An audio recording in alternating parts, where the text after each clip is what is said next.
मैं सबसे पहले आप सबको यहां से मुबारकबाद देना चाहूंगा कि पाकिस्तान की टीम और भारत दोनों आमने सामने हैं। सनी भाई को मैं सबसे पहले लेकर आता हूं हरभजन सिंह के साथ।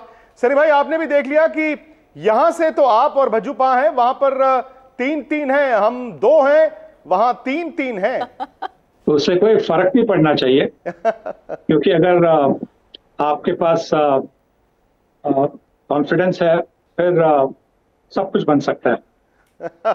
भज्जूपा, आपने कहा कि देखिए कॉन्फिडेंस ही तो इन गेमों में सबसे ज्यादा अगर कोई चीज काम आती है तो वो कॉन्फिडेंस ही काम आती है, क्योंकि ये बड़े मैच है, ये ऐसे मैचेस जो बना भी देती है आपको और आपका कैरियर बिगाड़ भी देती है। तो इस मैचेस में जो थोड़ा सा अपने से अपनी ईगो को असाइड करके क्रिकेट खेलता है, जो वो उस पहलू को जानता है कि कहाँ कौन सा तीर चलाना है, वो टीम जीतती है। और ठीक है, अभी पाकिस्तान के पास वो बॉलिंग अच्छी है, ऊपर से नए गेंदबाज जो है वो बड़ी जबरदस्त गेंदबाजी कर रहे हैं।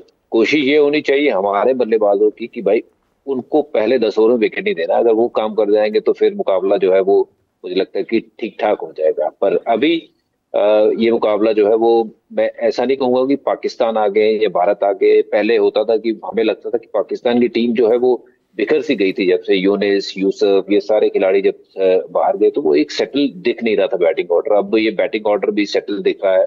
सेमीफाइनल खेले T20 का, फिर फाइनल भी खेले, तो ये पिछले 2 साल से उनकी टीम जो बेहतर लग रही है।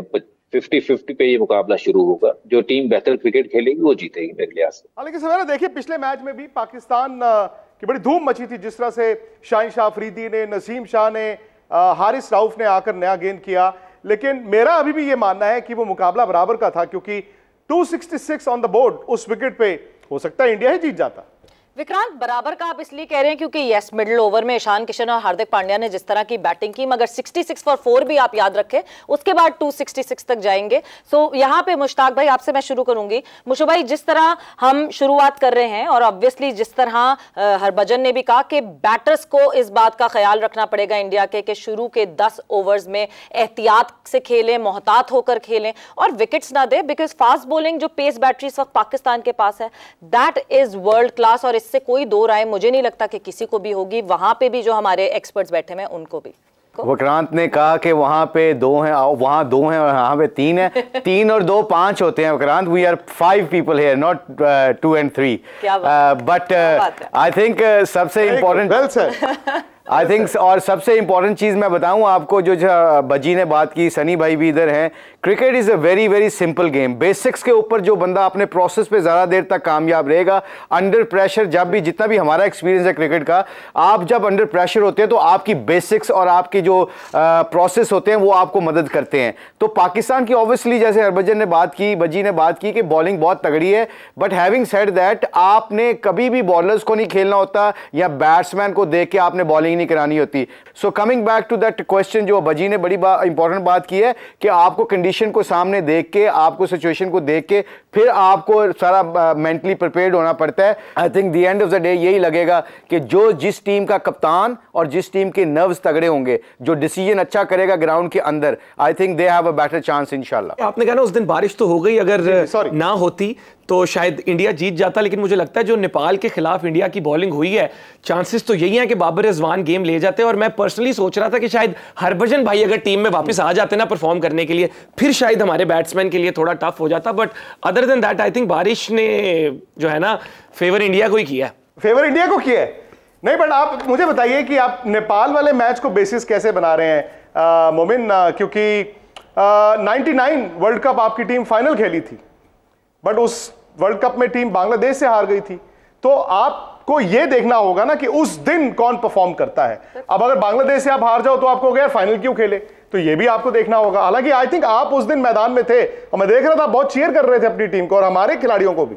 एब्सोल्युटली नहीं, मैं उधर था भी और चेयर जो है अपनी टीम को तो हमने सपोर्ट करना है, but at the same time I think वो जो उस दिन इंडियन फैंस और पाकिस्तानी फैंस, मैंने कहा कि 47 के बाद एक पॉइंट पे इकट्ठे हो गए थे, वो थी नो बारिश पॉलिसी।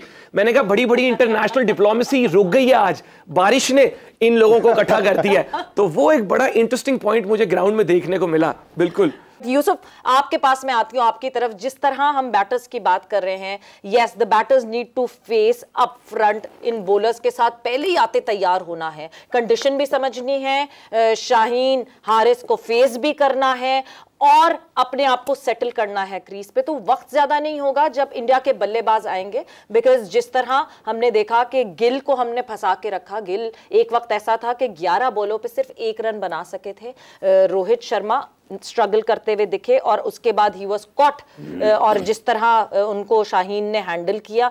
फिर उसके बाद विराट कोहली आते हैं। तो गिल एक यंगस्टर जो कि अपने आइडल्स को अपने ही सामने इस तरह आउट होते हुए देख रहे थे, वो खुद फिर सेटल नहीं हो सके। सो ये एक मुश्किल चीज तो है जो बल्लेबाज हैं भारत के, उनके लिए।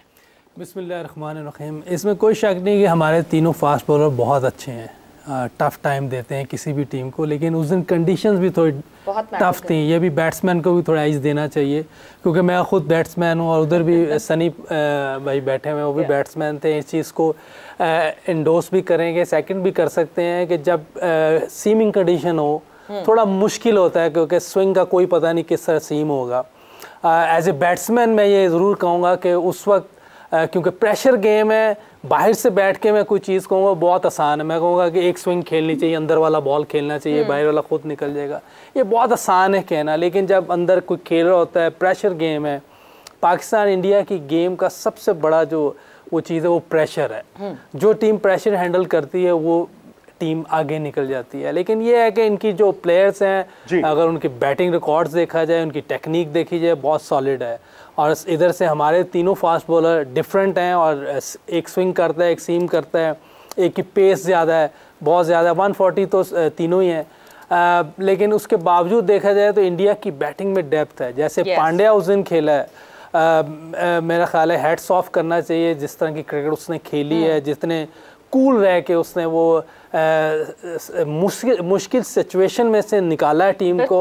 और यंगस्टर एक साथ खेला था, ईशान किशन, वो भी बहुत ज़बरदस्त क्रिकेट खेला है। तो मुकाबला सख्त है, बड़ा मज़े का मैच होगा। सनी भाई से मैं ये सवाल करना चाहूँगा कि दोनों मैचों में आपने इंडिया के अगेंस्ट, बांग्लादेश के अगेंस्ट शुरू में 4 आउट किए, बट दोनों मैचों में आपने बीच में आके पार्टनरशिप भी लगने दी है।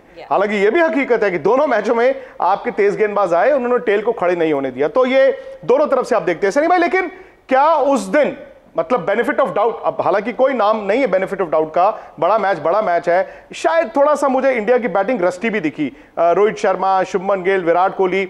अनफॉर्चुनेटली विराट को और इनिंग नहीं मिली है, सीधा पाकिस्तान का ही एक और मैच मिलेगा। तो क्या वो जो गलतियां एक बार हो गई हैं, ये तजुर्बा, ये एक्सपीरियंस, ये आपको सिखाता है कि वो गलती दोबारा कैसे? जैसा कि होता है कि मैं समझता हूँ कि ये जो पहली मैच थी भारतीय टीम की, वो एक जैसे कि आप पूल में जाते हो, स्विमिंग पूल में जाते हो, आपको पता नहीं होता कि पानी कितना ठंडा है, तो आप अपना पैर हल्का सा आप पानी में डालते हैं, और उसके बाद में जब आपको पता चलता है पानी कितना ठंडा है कि नहीं, उसके आप पूल में कूद जाते हैं। तो मुझे लगता है कि भारतीय टीम के लिए वो पहली मैच उस तरह की थी जहां पे खास करके पाकिस्तान के जो न्यू बॉल बॉलर्स थे, उनके खिलाफ खेलना तो कभी आसान नहीं होता, कभी भी नहीं आसान होता। तो उनके खिलाफ जो पहले 3 विकेट गए, उसके बाद में मुझे लगता है कि शायद बाबर आजम ने गलती की कि उन्होंने स्पिनर ले आए, जहां से ईशान किशन और हार्दिक पांड्या को एक साझेदारी बनाने का मौका मिला और इंडियन टीम को 266 तक वो लेके गए। पर हाँ बिल्कुल, हर एक गेम से, हर एक मैच से आप सीखते हैं कि हमने पिछले मैच में क्या गलती की, उसको किस तरह से सुधारा जाए। और मुझे लगता है कि जो खास करके रोहित शर्मा और विराट कोहली आउट हुए थे, उनका फुटवर्क जितना अच्छा होना चाहिए था वैसा नहीं था। और वैसा क्यों होता है? क्योंकि अगर आप इतने क्लास बॉलर के खिलाफ आप जब खेलते हैं तो आपके मन में शंका होती है कि आगे जाऊं पीछे जाऊं, पूरी तरह से आगे जाऊं या पीछे जाऊं। तो इसी की वजह से दोनों जल्दी आउट हो गए।